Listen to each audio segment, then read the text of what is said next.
when I glamorized that top line revenue without context, we created pressure, not inspiration. So let's say your salon hits $1 million. Here's where that money actually goes. 7 figures is not passive income. It is a group project. And why am I not happier even though I'm successful? Before we jump into today's episode, I want to share an important lesson that became clear to me running my own business. Growth isn't just about skill, it's about having the right system. I know exactly how hard it is to juggle clients, staff, and strategy all at once, which is why I love Gloss Genius. It's the all-in-one platform every salon owner needs to scale. It doesn't just help you manage your day-to-day like other options. Gloss Genius actually does the work for you that you need to grow. Whether it's rebooking that brings clients back or automating marketing campaigns that fill empty chairs, this platform never stops looking out for you. An added bonus is that it actually is easy to use. So no where do I click moments for you and your team. Clients don't have complicated logins just to book an appointment. It's smooth, it's a smart design, and it works. If you've been looking for a way to do all of that, go to the link in my show notes and use the code SUCCESSFUL to get 50% off your first 2 months of their Gold or Platinum plan to see for yourself. Gloss Genius is all about growth and less busy work. All right, let's get into the episode. Welcome back to the Successful Stylist Academy podcast. I'm your host, Ambrosia Carey. We're going to jump right into what goes into a 7-figure salon. So, 7 figures. It sounds so impressive, doesn't it? Cue the fireworks, add some glitter, toss in the yacht and a martini. You're feeling spicy. Now, say this out loud. Payroll taxes. Yeah, today I'm talking about what really looks like a 7-figure salon. Not the fantasy version, not the shame-filled version, not the here's how I did it, now you should too version. This is just the truth.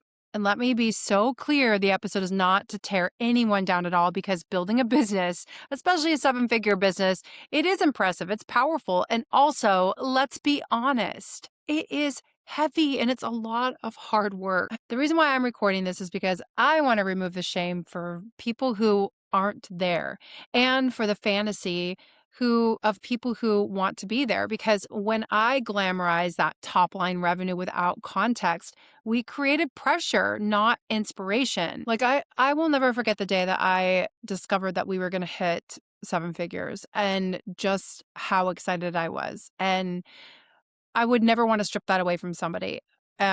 I think everyone should hit it in their career. And I guess with the way inflation is going, then it probably is not going to be too hard to get in a couple of years anyway.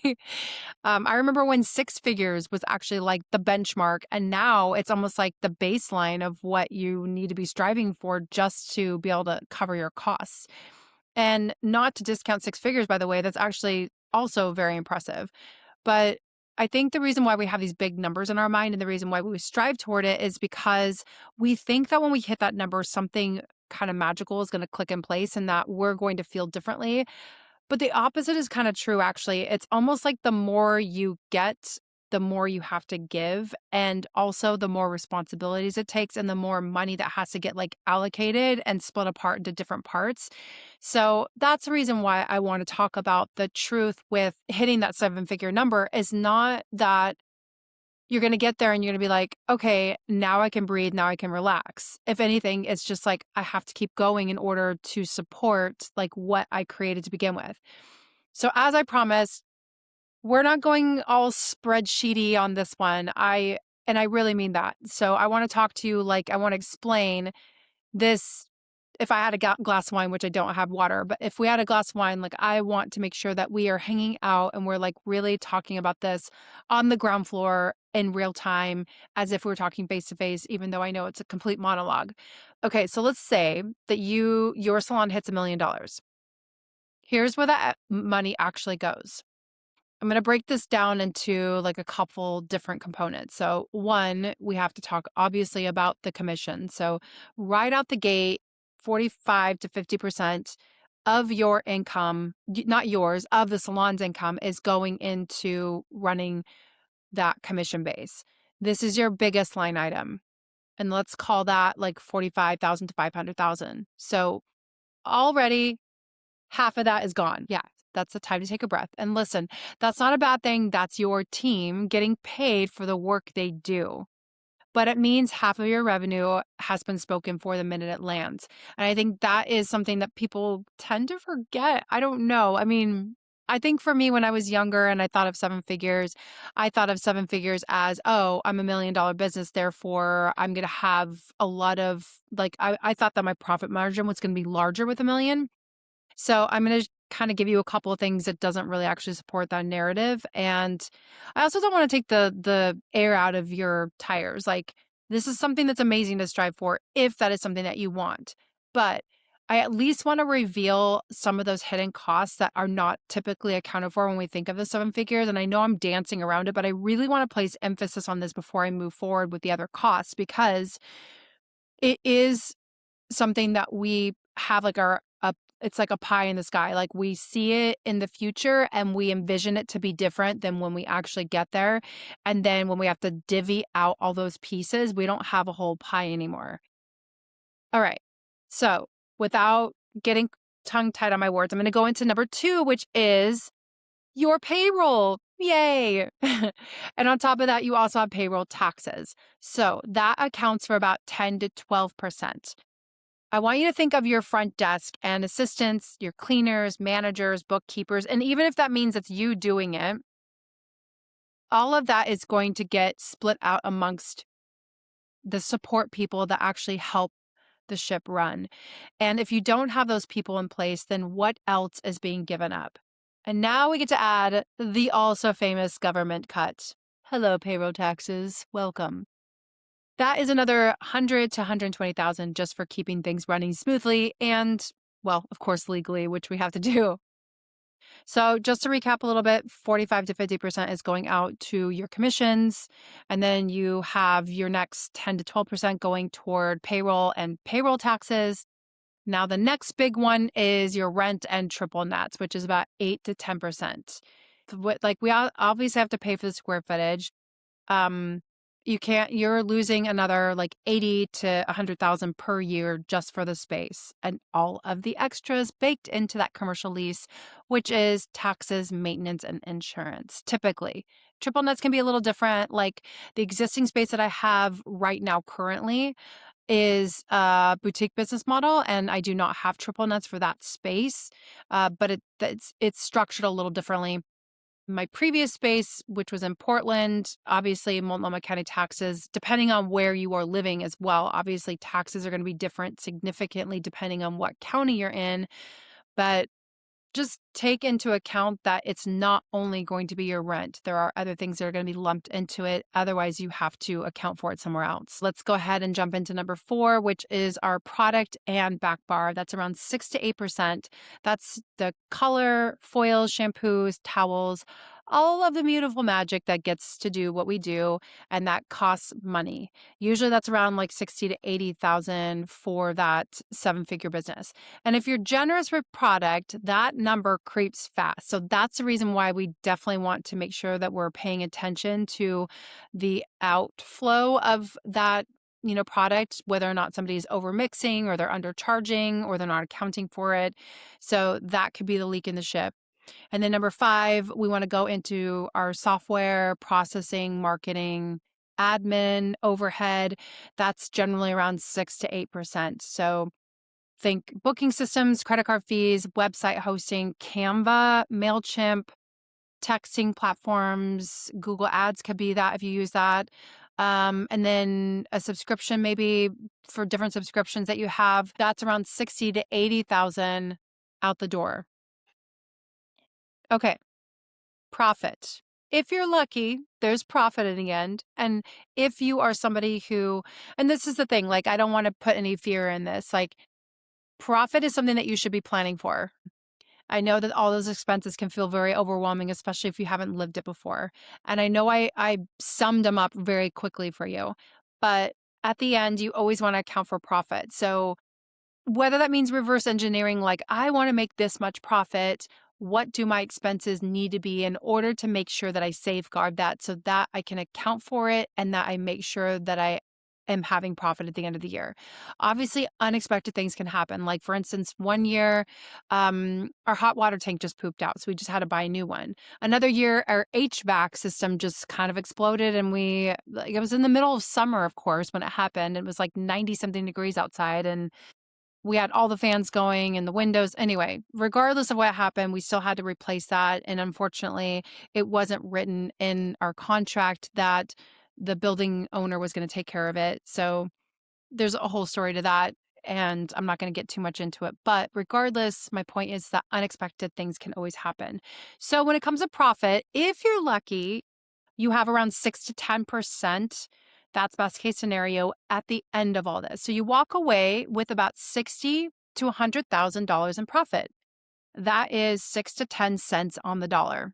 Quick pause and reminder, because Successful Stylist Academy isn't just about marketing strategies. It's all about scaling your business and reaching your full potential. And Gloss Genius was literally built for that. It was founded by two sisters to help entrepreneurs grow their business the way big businesses do, but without the complexity of giving up the parts you love. And you can feel their passion in every feature. Here's how that happens. Gloss Genius helps you get more clients. Their system has things like login-free booking and AI marketing assistance that does the heavy lifting for you. And it's no more logins, no app downloads, turning clients away. Gloss Genius helps you get more per appointment with things like deposits that protect your time, buy now, late, pay later features for higher ticket services, and they even have flat, transparent payment processing and so much more.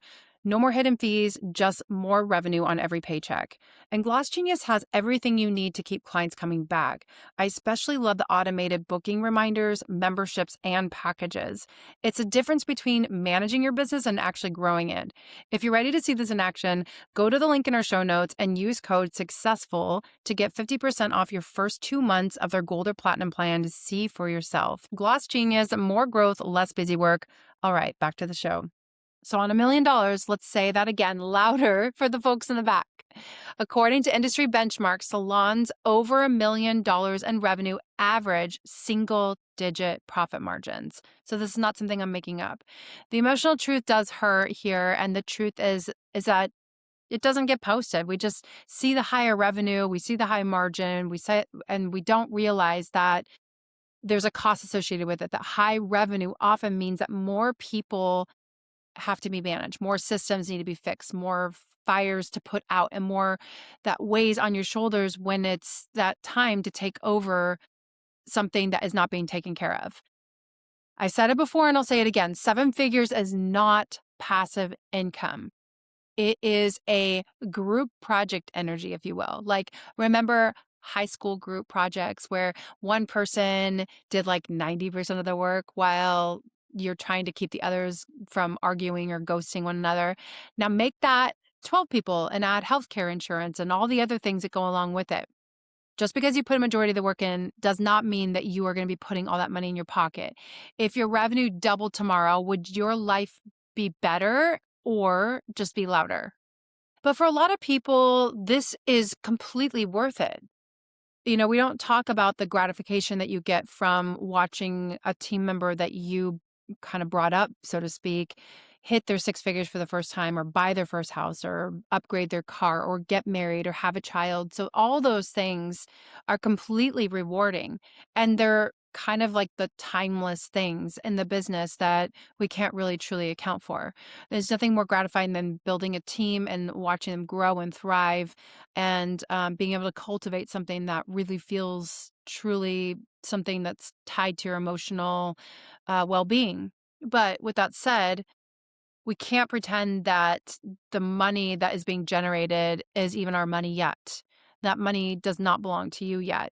And generally, with more money, often comes more everything, like more obligations, more taxes, broken toilets, because somehow every salon toilet breaks once a month and no one knows why. It's just magically a thing that all of a sudden happens. But the personal reflection in this moment is that there is a moment when we cross this $1 million mark in a salon, and I waited for that champagne moment, the we made it feeling. And instead, I found myself Googling, why am I not happier even though I'm successful? Like, shouldn't I be thrilled? Why was I feeling like I needed like a nap forever? Like, turns out I wasn't ungrateful. I was just overwhelmed. And I felt like, oh my gosh, now that this faucet is running and I almost felt like it was a broken faucet. Like, I couldn't turn it down for a moment. I had to keep it flowing because it would overflow if I didn't, like, just continue to keep nurturing it. That was the worst analogy ever. Pretend I never said anything about the faucet thing. But because when the business gets bigger, your decisions get heavier. You're not just thinking, should I run a promo this month? You're thinking, will this promo fill books for 5 stylists and cover payroll while you're still paying off last month's back bar? Because I want you to stop tying your worth to your revenue. I want you to see success in a fuller, broader picture, one that includes your sanity and your sleep schedule. And I want to give you permission, not that I need to, but I want to give permission to say, hey, I don't want a 7-figure business if it costs me 7 figures in stress. So maybe you're listening to this and you're at 100,000 or 300,000 or just starting, and you think 7 figures is my dream. It's not. I'm not here to kill that dream. I'm here to say, don't build a dream you wouldn't want to live in. Success isn't always more. Sometimes it's less with margin. Less chaos, more time, more clarity, more nights off without guilt. So I also want to explain this in simple terms too, that now that I have this boutique business and it's very, very different. And I want to talk about that in another episode, by the way. But I want to be smarter with my money. So if I were to pay myself less and I were to pay closer attention to the margins and I had that money making more money for future, what could that mean for not just the health of the business and how attractive it might look if I try to sell that someday, but also what does that mean for my future success? Both the lived experience, the time that I get to have with my family, the time that I get to have for myself, and the actual money that's going in my pocket, knowing that my future is also going to be taken care of too. So that's what strikes the balance that I really want to emphasize the importance of why we even have these conversations to begin with. We, as in me talking to you about this. But the next episode, we're going to talk about why growth isn't always scale and what a right size business could look like for you. And again, I want to say this like for the 5th time or however many times I've said this, like there's nothing wrong with a 7-figure business. There's nothing wrong with you wanting that. And if you want it, I want it for you. And you should have it if that's something you're striving for. And it is doable. It's if you put systems that are repeatable. And if you find an amazing staff that can kind of help with supporting that, that would mean less for you to have to operate on your own. But just know that that means it's more money going out to someone else in order to support that in happening. So if this episode shook something loose in you or it just made you laugh for a moment, would you do me a favor? Share it with your salon bestie, text it to your friend that's been romanticizing $1 million months. And more importantly, ask yourself this today. What is success costing me right now? Because that's a real math, doing the work. And do not forget, please leave a review. Share your experience with me. What was your aha or takeaway? What questions might you have? Do you have requests for future episodes? I want to hear from you. And I'm also going to be picking 5 reviewers, any podcast reviewers from Spotify or Apple. I'm going to be choosing 5 people at random. I'm going to be doing a one-on-one business session with you, for you and only you. And that is something that lights me up and I'm excited about it. That's what I truly get excited to do for the new year. It's such a great way to start out 2026. I want to continue to encourage you. Dream big, set goals, take action. I'll catch you next time. Today's episode is sponsored by Pharmagel, a clean and sustainable skincare line of over 35 years that commits to using safe and natural ingredients to deliver effective results. Visit pharmagel.net and use code SSA15 to earn 15% off your happier, healthier skin.